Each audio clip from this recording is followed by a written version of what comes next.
I think I shared with you my Olympic experience was different. We're gonna dine with kings.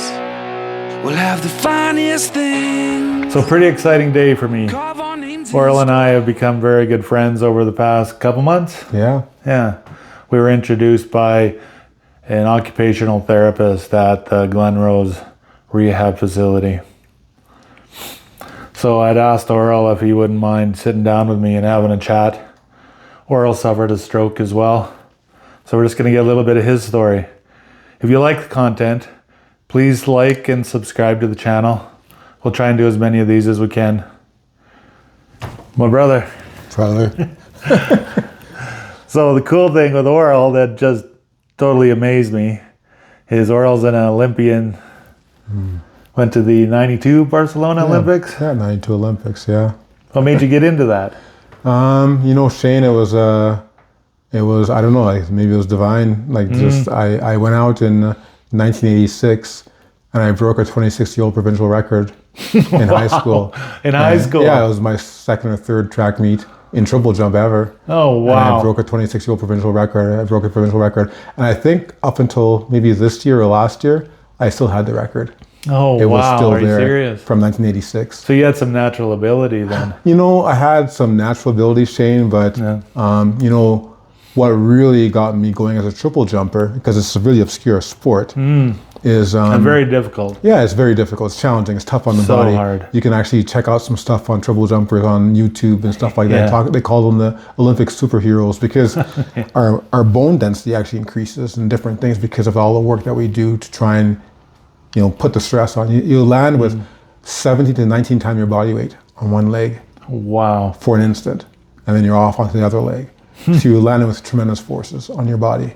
And if you don't train properly to kind of develop that ability to do that, you can get hurt quite easily.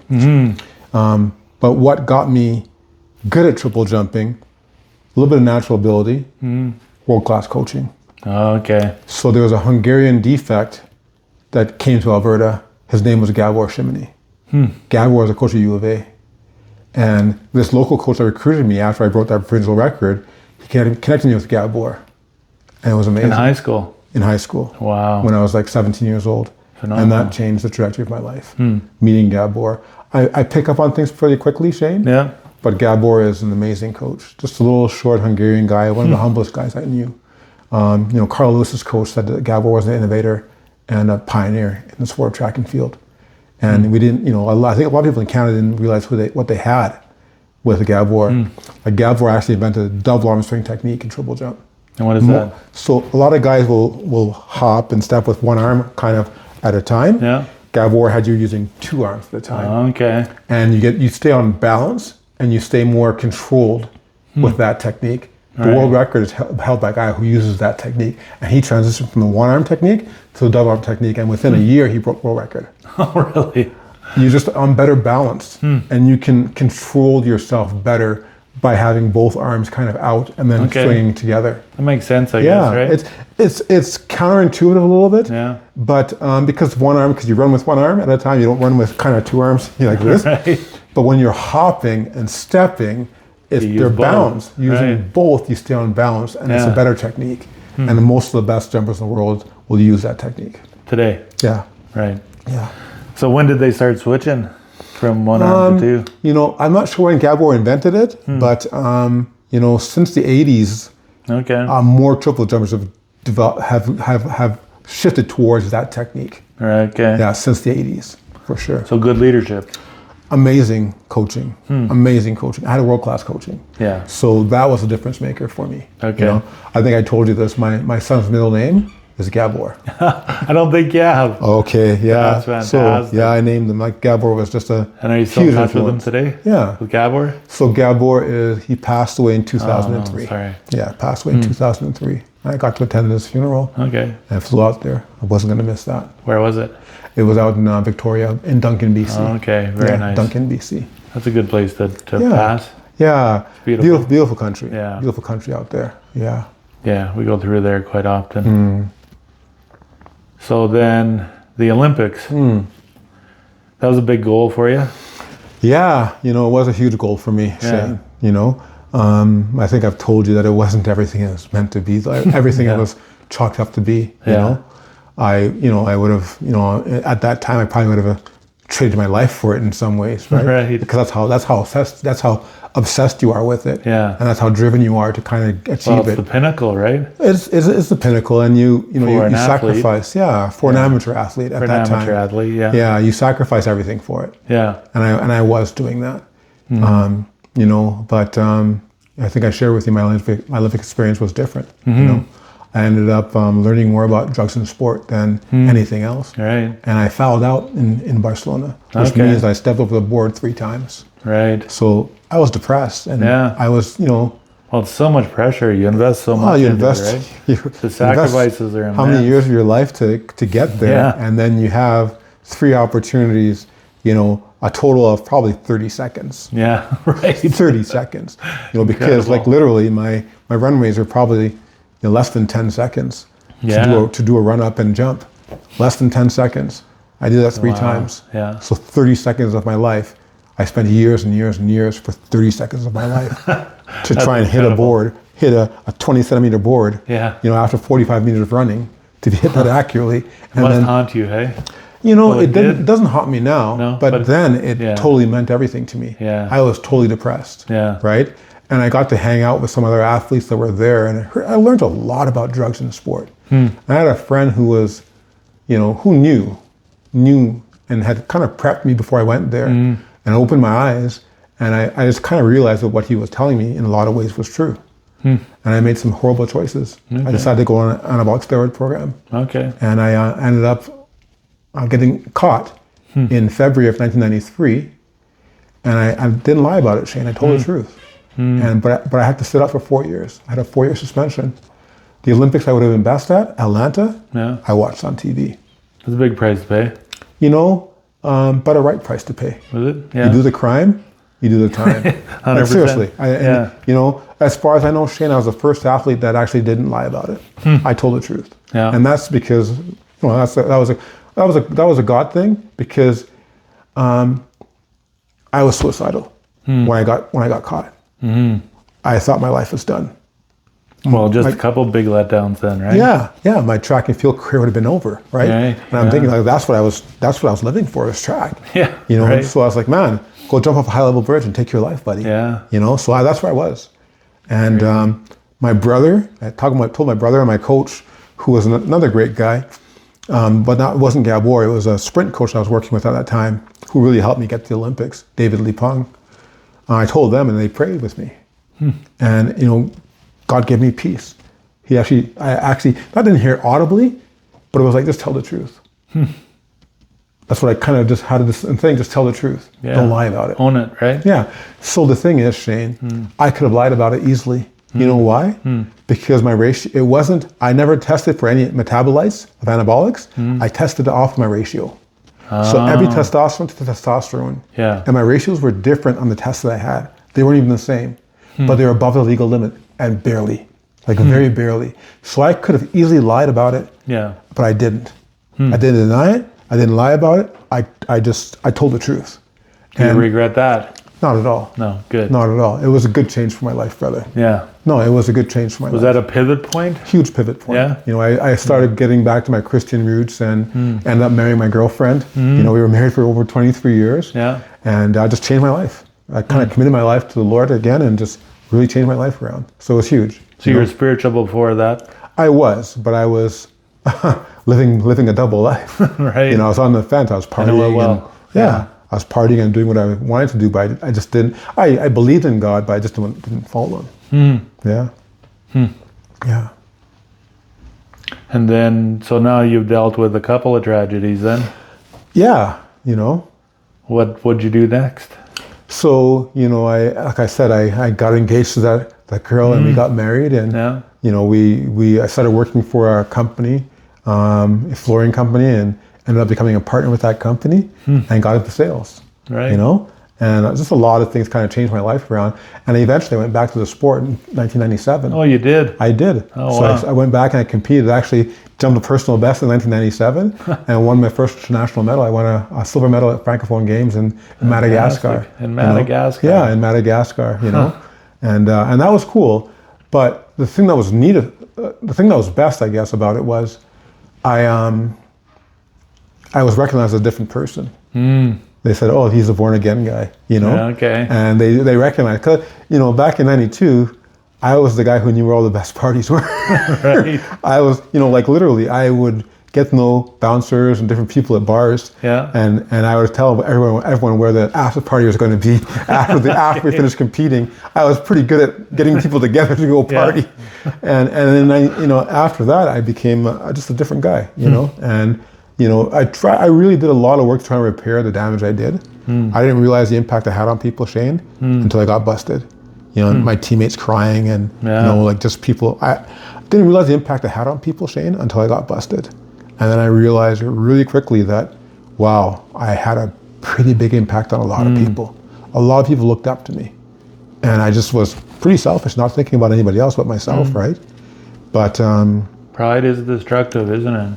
very destructive, brother. Yeah. Very destructive. Yeah, the ripple effects. 100%. The stone, the pebble in the pond, right? 100%. Yeah. 100%. Have you made amends with them? You know, I think I did. Yeah. Like I said, I did a lot of work to repair the damage I did for taking anabolics. I went and did a lot of talks at schools and different places and volunteered my time and my efforts to really help people. And that was cathartic for me. It was good for me. And it gave me perspective, right? And, you know, as much as I understand that a lot of people might have been using drugs at that time, I can't justify why I did it. Right. Yeah. You know? And before I would have tried to justify it. But the reality is the rules are this. You broke the rules, you do the crime, you do the time. Yeah. Yeah. Yeah. That must have been hard on your family as well, right? It was tough. Yeah. It was tough on my family, my coach. Because everyone's so My proud coaches, of your coach. 100%, 100%. There's a lot of people that affected. My teammates Yeah. at university. I was at University of Alberta. Yeah. My teammates there, my teammates on the national team. Yeah. Yeah, very tough on a lot of people. And you know, as much as I was a partier, I had a good reputation. I was always a pretty nice guy, right? Yeah. So, you know, it would have been easy for me to have denied it, Shane. Very easy. Was there a lot of media attention on Ton that of as well? media. Really, Front page of a lot of papers, all over TSN, all over national news. Yeah. You know, because I think I admitted it, and they, you know what, they didn't they didn't crucify me. Really? Which was, I think that was a blessing from God, because if they had gone after me, I don't know if I'd have taken it very well. Right. It would have been tough. It was bad enough getting caught and having to serve 4 years. Yeah. It would have been really tough if they had crucified me in the paper, and they didn't. And I actually the media was so nice to me that I had people complain about it. Really? So the guys who I thought were friends, they complained about it. Said, "This charlatan, you guys are making him out to be a hero because he didn't lie. Like, he's a charlatan." And I was like, "Whoa! I thought you were my buddy." I guess not. I guess No not. kidding. It was interesting. Yeah, it was interesting. Yeah, you wouldn't expect that, would you? Well, you know, you're gonna get different responses. You know what? It's a fair response. Yeah. It's a fair response. It's one of the options. It is one of the options. Yeah. You know, it's tough though. You learn a lot about people. Well, you do learn a lot about people, but you know, you don't realize the impact that a decision like that makes on a sport that they're competing in as well. They have to live in that sport, and they now have to deal with the fallout of somebody else getting caught with drugs in the sport. So, can I accept that? Looking back at it, I can accept it a lot more now. You know, at that time, very tough. But now looking back at it, it's like, it had a bigger impact than I thought. Much bigger impact than I thought. I remember Ben Johnson.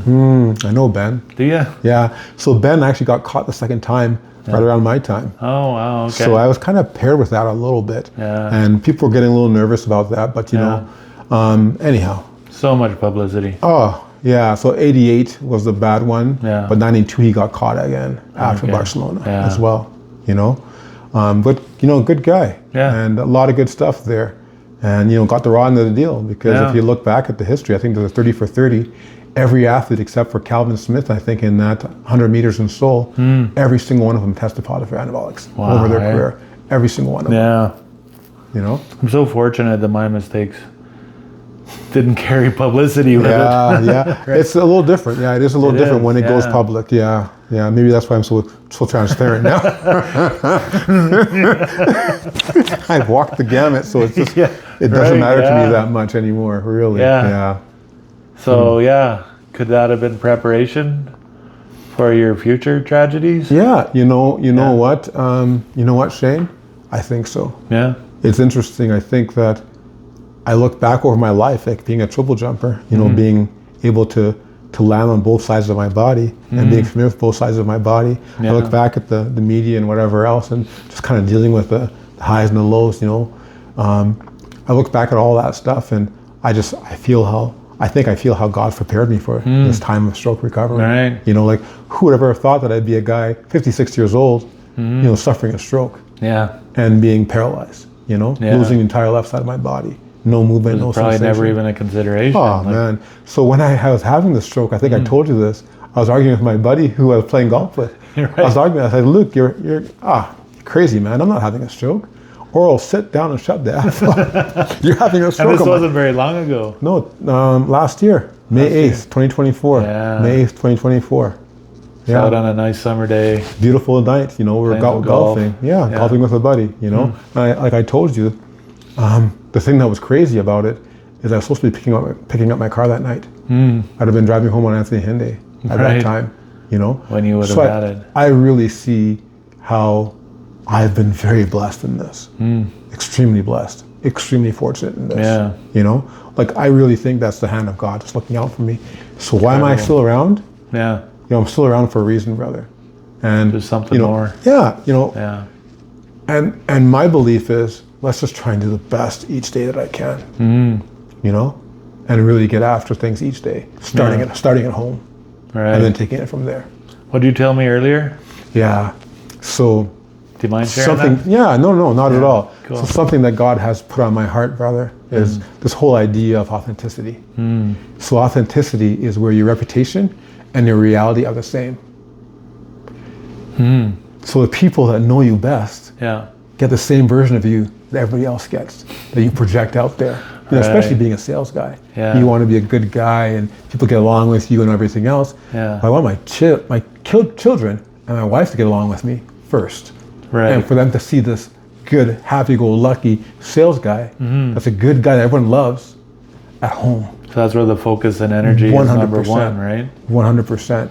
100%. And I can see why I got divorced in 2017. Oh, wow. Because I was not like that with my former wife and my children growing up, my biological children. Now I've got stepchildren and a new wife, and I get the opportunity, a second chance, to be authentic with them, where they get to see oral A and oral B. Yeah.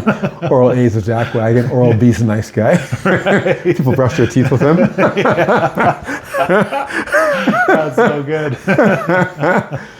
But they get to see the best version of me. Yeah. And guess what? They deserve the best version of me, Shane. And they love you. 100%. Yeah. 100%, brother. Nice. Yeah. So the time between, the athletics and the stroke, that's for a bit of time there then. Yeah, I finished competing in track and field in 2001. Okay. Right. So I realized after 2001 that I struggled with depression a little bit. I thought it was. That's what I wanted to ask you about. Yeah. So you've gone through these. I've gone through some of this stuff. Yeah, 100%. So when you're in great shape, you don't present any of the things with depression because you have so much endorphins, so many good things kind of flowing through your body because you're in great shape. Yeah. So when you stop training, all of a sudden you start realizing that falls are nasty. So I thought falls were nasty because we did all hard training in fall, but I actually struggled with the darkness. Right. And just that time of the year. Yeah. Because I don't have the endorphins and things kind of flowing around my brain when I was fall, training. you mean the season? Season is horrible. Not falling. Yeah. So SADS, right? Yeah. Seasonal affective disorder, right? Yeah. Because it's dark and it's it's a different time of the year and it's winter and getting cold and I struggle with that. I struggle with other things with depression because of anger and everything else kind of going on in my life. But that's when I first noticed it, and I thought it was a season. I hated the fall, but I thought it was the season because it was a hard training time. Okay. But it wasn't just a hard training time, it was actually the season. It was coupled with 100%. lack of sunlight. 100%. And when I stopped training, that's when I realized it. So after 2001, when I stopped training, I started realizing, this is brutal. And I went, when I tried to figure out meds, I did CBT, cognitive behavioral therapy, and that was quite effective. They said I have a pretty strong mind. Yeah. But eventually in 2010, I got on meds. and the meds were very effective. Like they really good. helped me. It helped me feel like I had a choice, and that was That's what kinda I'm cool. finding with them as well. 100%. I call them my head meds, right? And Yeah. it just kind of takes the sharp edges off. Takes the edges off. Yeah. 100%. Yeah. Brother. All of a sudden, all the impulsive stuff that you kind of battle with, Yeah. just don't have the same impact as they The used emotional to have. reactions. 100%. Yeah. 100%. Some people struggle with them, right? They actually take them the other way, Yeah. which is kind of bizarre. Like you take an antidepressant and they get more depressed. Well, actually, I can understand that because they Okay. had me on a drug back in the early 2000s. Yeah. That totally made me exactly Oh like wow, that. really? It made it It worse. did not work at all. It made it way worse. I was like, Wow. this is brutal. Get me off of this stuff. Yeah. Like, it was bad. Yeah, it was bad. And it took me, like, so that's why I went to CBT and did that for a number of years. But then I transitioned, or I moved from Calgary to Edmonton in 2010, 2011, and just really started to struggle. And then found a doctor that prescribed, that got me the right meds and did a lot of testing on me and got me the right meds. Right. And that was very effective. Do you know what you're on right now? Yeah, I'm on Cipralex. Cipralex. Okay. Yeah. I'm on escitalopram. Yeah, that's the same thing. Same thing? Yeah, Is it? same thing. Escitalopram is a chemical name. Cipralex is a brand name. Cool. Yeah. When we travel, we can share meds. We can. How many milligrams? I'm on 10, just one tab. Yeah, I'm the same. Yeah. Yeah. I used to be, actually, I can probably go down to half. Yeah. But before my stroke, I was actually off meds. Oh, I was wow. off for a whole year. Nice. Yeah. And Because how'd you react to that? I was doing pretty darn good. Yeah. But then when I had the stroke, I had to get back on the meds. Okay. Yeah. Because my life before the stroke, I was really doing a lot of good things, brother. Training, working out, and just really connecting with God, well, like spiritually, and just doing a lot of good things. That kind of once again also prepared me for the stroke. Like I was working out 6 days a week. Yeah. And just praying every day. And just doing a That lot would of have good things. minimized then probably, right? The impact of the stroke on the brain 100%. and the body. No, 100%. If you're fit. Yeah, 100%. Yeah, 100%. Yeah. But still, a big surprise, right? Yeah, for sure. Big surprise. Yeah, Yeah. big surprise. Huh. For myself, yeah, I wasn't on anything prior to the stroke. And then, yeah, it just went really dark and then Yeah. needed some medication. Yeah. I can see that though. Yeah. Seeing some of the folks in Glenrose and in the hospital system. Stroke is a brutal thing, man. It really is. It's horrible. It's a brutal thing. Where you're fighting with your body, fighting with your mind and your body. It's a terrible thing. Yeah, and you can't prepare for it really. No, so you you're can't. just fortunate then. Yeah. Right, you were doing some of the right things before you 100%. had it. Yeah. Yeah. And I told you, like, the biggest miracle for me in this whole stroke thing has been the peace I felt. Yeah. To keep me from being angry, Yeah. keep me from being depressed, Yeah. keep me from being impatient from day one, brother. Yeah. That's been the biggest miracle. I'm healing. You can see I'm doing really well. Yeah. Just over a year into it, Yeah. I'm doing really well. But the biggest miracle is that peace I felt. So regarding my stroke, I have not been stressed out about it. As a matter of fact, it's been kind of interesting. It's been almost cool. Like, no, in some ways, Yeah. because you know what? I get to reconnect with my body, Yeah. the athlete mindset, that really finicky kind of, like, just really particular about details. That's benefited me significantly in stroke. Right. Pretty tough to live with, Yeah. but really good for stroke recovery Yeah. because I notice every little detail. Yeah. Okay. And I used to write down, like when I was in the hospital, I was writing down things to be thankful for and excited about. Cool. And I'd find something new every day. Yeah. Because I'd notice a flicker on my forearm, or Yeah. I'd notice, something's firing up, or the finger is twitching, or whatever it was. I'd Yeah. notice something. And I'd be, oh, that's pretty cool. Yeah. I remember flexing my quad for the first time. I was like, whoa, Yeah. look at that guy. It was so cool. It's still there. 100%. Yeah. 100%. It was so neat, and I celebrated all those things, But I was able to celebrate those things because I did not have the burden of the heaviness of the stroke thing. So from day one, I had this verse, Matthew 11, 28 to 30. And it's about the yoke. Jesus giving us his yoke and taking away our yoke. And his yoke is light and easy because he's gentle and humble in heart. And he gave me that verse. And it's kept me through, and it's still holding me through. I just still have not felt the weight of this stroke, Shane. I know other people have. Yeah. And I'm not going to diminish that at all. Yeah.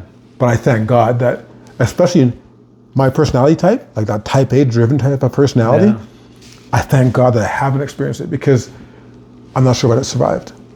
I'll be honest with you. Yeah. I'm not sure I would have survived, because one of my biggest fears, I would say, is the whole idea of losing your body, man. Like losing your athletic ability, losing your ability to move and do the things that you know is easy. It was your identity.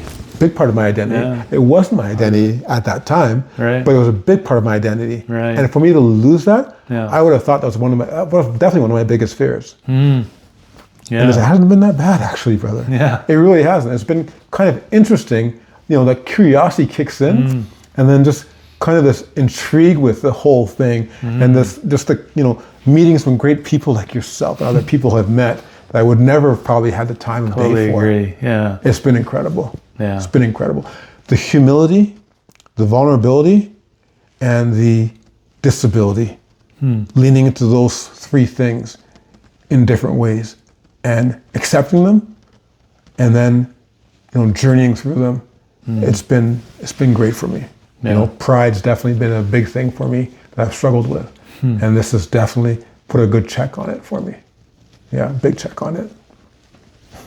So, gonna walk us through the day. The day you had your stroke. Yeah. You were golfing. Yeah. So lunchtime that day, I booked a tea time with my neighbor Luke. Otherwise, I'd been picking up my car, and I'd been on the highway at that time. Okay. And that would have been a very different scenario. Right. I could be dead. So he picked you up? So no, we drove and we met at the golf course. Okay. And I had actually a loaner because my car was at the dealership. Oh, gotcha. I had a Okay. loaner. And we got out playing, and he said he noticed something was wrong with me when he first got there. That something seemed a little off. He When thought- you first got there? Yeah, he thought something was a wow. little off. He wasn't sure, but he thought something was a little off. Yeah. And I was feeling fine. I was feeling very euphoric almost, And by hole 5, we started off on the back 9 there. I really started slurring my words. And I topped 2 balls off the tee on hole 4 and then hole 5. And I was like, oh man, that sucks, And Luke's like, Oral, are you okay? And I'm like, yeah, I'm fine, Luke. He's like, Oral, man, you're slurring your words. I'm like, yeah, I am slurring my words, but I'm fine. He goes, you're having a stroke. I'm like, look, you're crazy. I'm not having a stroke. What are you talking about? Yeah. He goes, you're having a stroke. And I'm like, Oral, sit down and shut the F up. I'm calling the ambulance right now. Yeah. So he called 911. And they came to the golf course and got you. So they beat us to the clubhouse. Oh, wow. So they were at the clubhouse before we got back there in our golf cart. Fantastic. Eh? That's crazy. Yeah. Right? So they tested me kind of right away. Can you stand up? Oh yeah, I can stand up. It was gone. Left side was gone. Crumpled to the floor. They had to grab me. Grab me up and pick me up. And then I felt my head just kind of rush. Still couldn't tell anything was majorly wrong. Yeah. But I felt like just a huge burst of whatever was going on in my brain. It was crazy. They got me to the ambulance and started, figuring out what they wanted to do with me. They got me from Beaumont, south of Edmonton, to U of A Hospital, almost downtown, in 15 minutes. What? At 6:30 on a Wednesday night in Edmonton. Come on. It's not possible, brother. No, that's an hour drive. It's not possible. Yeah. 15 minutes. Wow. That is not possible. Like, we get to the hospital, they get me from the ambulance right onto the CT scan machine. Did not stop anywhere, did not check anything. They brought me from the gurney right off the CT scan machine. Wow. They checked it and right away had me in my bed, came back and said, here's the result. You have a good sized stroke, like a good strike blockage. It's blocking the right part of your brain. It's about a medium sized stroke, they said, and we can get you clot buster. So within an hour, I got the clot busting drug, which was huge. And that's probably a huge part of why I'm recovering as well as I'm recovering, Right. because I had I had early intervention, fast, right? Yeah. So they face, arm, speech, time. So I was one of the perfect candidates for that. Right. Being in good shape, but then also having everything happen for me so quickly was huge. Yeah. It was huge. Makes a big difference, doesn't it? It makes a big difference. I'm assuming it makes a big difference because I don't know. Yeah. Right, I don't know, but I've heard of people who have been sitting for hours and hours and hours and not getting the treatment, and hearing that it's been tougher. But I've also seen cases where they've still recovered. Yeah. So I don't know. They say everyone's different, right? Yeah. Everyone's They different. say, right, like it's, Yeah. I forget the acronym they use. I think it's FAST, Yeah. right? But I forget what it's. So face, arm, speech, and time. Right. That's okay. fast, and that's Yeah. where the guys who can get it within, I think, 3 hours or so, Yeah. they can get a clot busting drug. Okay. And that's huge. Yeah. Yeah, that's huge. Yeah. So the faster you can recognize these 100%. symptoms, the Yeah. better off typically you're going to be, right? 100%. Yeah, now I know, right? If I see someone, with those signs, now I know. Would never have even thought about it before, but now I know. Do they know what caused this? So they have no clue. All the testing, everything I went through, I didn't have any of the indicators. No high blood pressure, no cholesterol, no other issues, no hereditary things or anything like that. No trauma or anything like that. The only thing they said to me, Shane, that is a possibility, I had one of the nurses at U of A hospital tell me this, is post-COVID, a lot more incidence of stroke and blood clots to lungs and to brains post-COVID, because the COVID virus and the COVID vaccine both cause blood clots, right? But I was 2 years in, so definitely it would have been the COVID virus in my case. Right. And I never tested positive for it, but everyone else in my house did. So I'm guessing I probably had the virus along the way somewhere, and that's possibly why I had a blood clot. Right. That traveled to my brain. Okay. Yeah. Yeah. There's a lot of them happening after that. Yeah. So there's a lot of blood clots happening right now post-COVID. Yeah. Way more than normal. The media doesn't share that with Doesn't us. share that, no. Yeah. But there's way more than normal. Yeah. Yeah. So God's played a huge role in this for you. Oh, brother. The biggest role. Yeah. The biggest role. Yeah, the biggest role. My faith.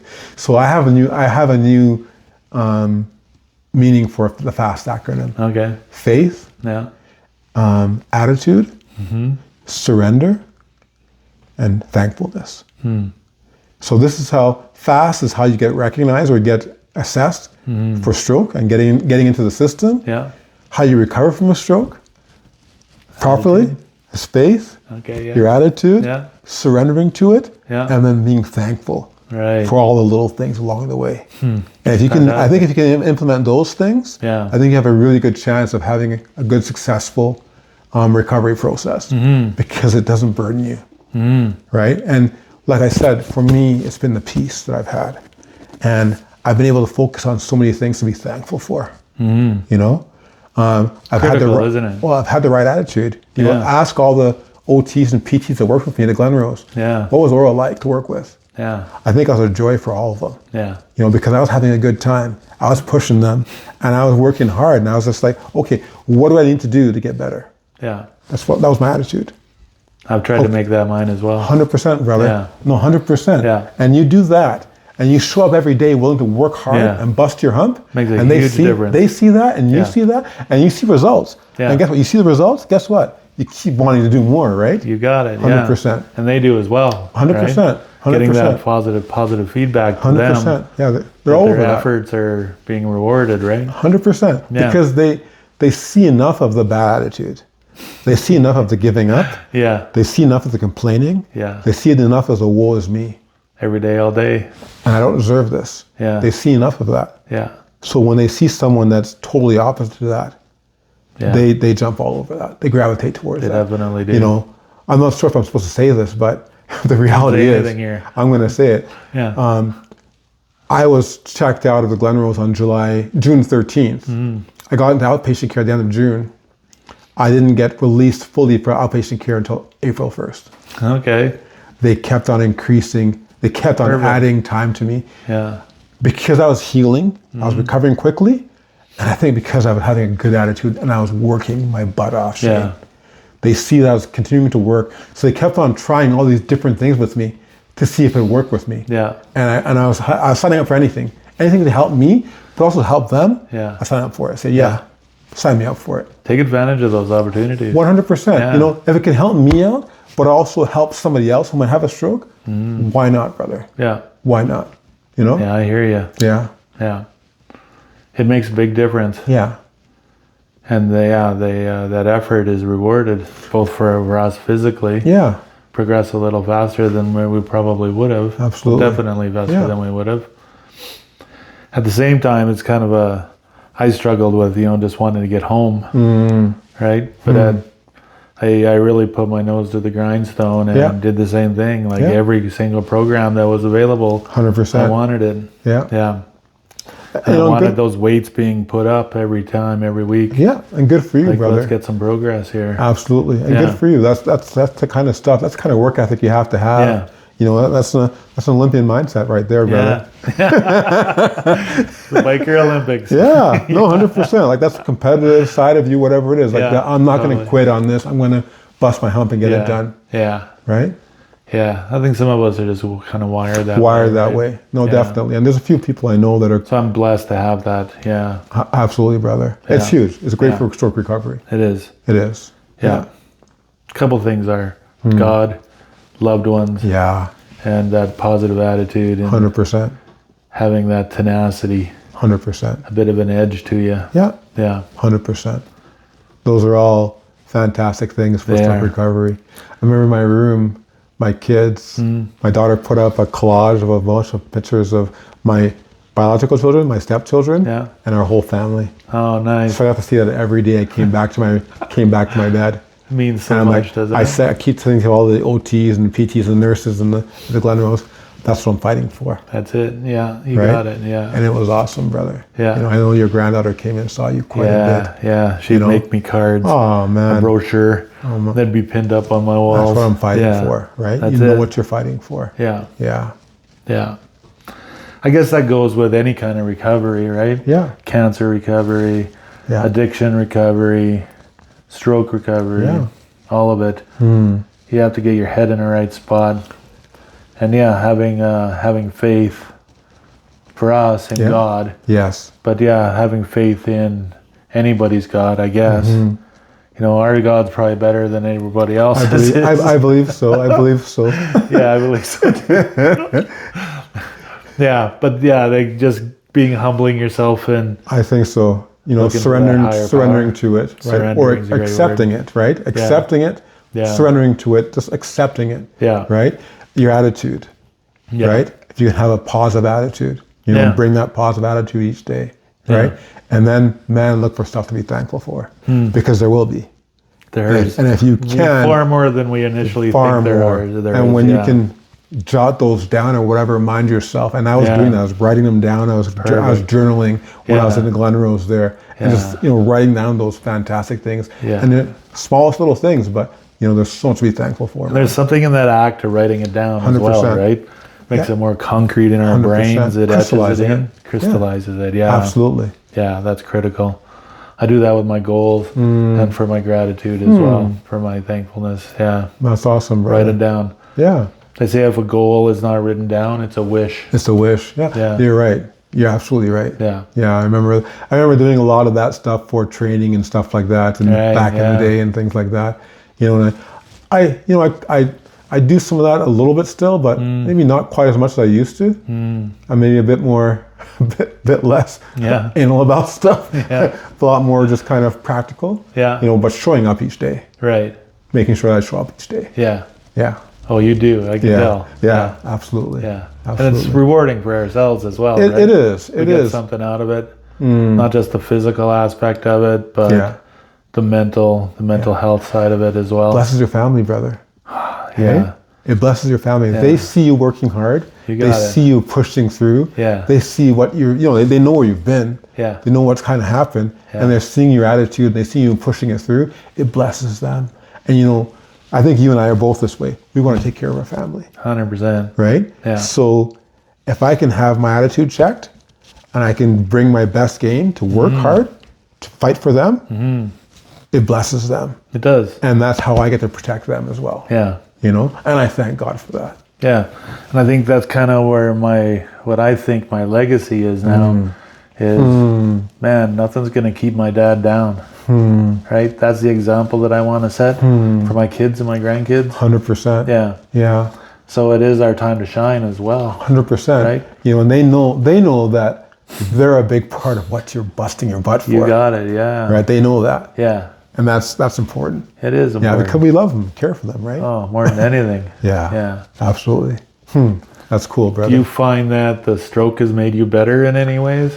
Yeah. You know, like, you know, we're talking about, you know, just having time to reflect and think about stuff. Having time to process a lot of stuff. You know, having time to reflect about your life and how you've lived and all of that stuff. You know, being thankful that you're still here. You still have opportunity. Yeah. So I think that there might be some rewiring that happened initially, because I think my family said, "Oh, you're pretty happy-go-lucky," but that was the peace that I had. Yeah. That was the peace I had. Yeah. You know, but long term, what I'm seeing, the effects of the humility, the vulnerability, and the disability. The humility, the vulnerability, and the disability. Yeah, it's allowed me to lean in different ways that I've never really leaned into before. Yeah. You know, and it's been good. Yeah, so I think it's changing who I am as a person, and it's a good change. Is it changing people around you? You know, I think I've been a person that's impacted people around me. I think I've got even more of an opportunity to impact them in a positive way. You know? Well, I know you've impacted me, and I thank you for that. And likewise, brother. Yeah, and now on the show, the opportunity to impact so many people. Absolutely. You're such a wonderful man. Thanks, brother. I've been so blessed to be able to make friends with you. Yeah, I've been blessed to make friends with you too, Shane. Like, seriously. Yeah, no, seriously. agreed. Just hearing your story, seeing your podcast, it's been, like I said, you say a lot of stuff that I have in my mind and I think about, and you share what I've been feeling, what I've been thinking, what I've been experiencing, and you do it in a great way, brother. Fantastic. And I really appreciate that. So when you asked me to be on this show, I was like, wow, what a privilege. And what a blessing. I'm very, very thankful for that. Fantastic. Very thankful for that. Yeah. So what's next? Yeah, so I started my own company. I think I told you that. So that I'm doing that and trying to get that kind of growing and going. That's ambitious. It's selling, right? It's just what I've always been doing. Yeah. But being in this position has allowed me to kind of, take a chance on it. Yeah. And I think it's going to be good. I did a presentation with my former company today, and that was fantastic. It was really good seeing my old teammates and just kind of showing them where it is I can help them. I get to serve them now. They know I'm kind of a very driven kind of person. Let's go. Let's get an answer. Let's help the customer right now. So now I get to be that for them. Fantastic. And they're like, yeah, we know, Earl, you're going to be all over this for us. Like, absolutely, guys. Absolutely. That's how I am. Fun. So it's, I'm looking forward to growing that and seeing how that's going to come together. But I really feel that's where God's calling me. And I really feel that's where an open door is. And I have a nice contract with a company out of the US, representing them in Canada. Very good. And, just trying to be better every day at home. Good. With my family first. Nice. So that's kind of my priority. Yeah. Is spending time with God, spending time with my family, good quality time. Yeah. Where they get the best of me, not the rest of me. Right. Yeah. Where they get the best of me, not the rest of me. 100%. Yeah. 100%. 100%. So how about a shout out for your new business? Ogilvy Sales and Consulting. Yeah. So that's the company. I'm not looking for really any other customer. I've got Plastomatic out of the US that I'm going to be working with. Good. And might look for another company potentially here. Yeah. But just trying to do sales in industrial or something that where I can actually sell the product right across the country. Okay. That's what I'm looking for. National. Yeah. I have a company out of Belgium that I've been talking with. Has not come to fruition yet. That's a possibility. If that does come to fruition, then I'll probably not look for anybody else. Yeah. If it doesn't come to fruition, I think I'll be able to find some other stuff in the mechanical world, in the plumbing world that I can probably utilize and do. Yeah. But right now I'm pretty busy with the team at Plastomatic and trying to get off the ground and running here with that. Yeah. Thanks, man. Is it hard for you not to bite off too much?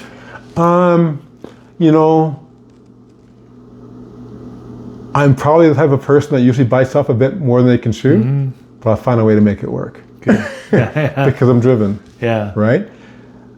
One of the big things for me, one of the sales guys, his new guy at Fabco there, my former sales manager said, ask Earl how to be successful in this industry because he was really successful before you. I said, one of the biggest thing is get back to customers quickly. Don't be slow. Get back to them quickly. Critical, isn't it? 100%. Don't leave them waiting. Under promise, over deliver. There you go. Right? Yeah. Under promise, over deliver, and get back to customers quickly. Yeah. You can do those things, and I think you can find success fairly quickly because most people don't do those things well. And do what you say you're going to do. 100%. Right. 100%. That's under promising, over delivering. That's right. Right? Yeah.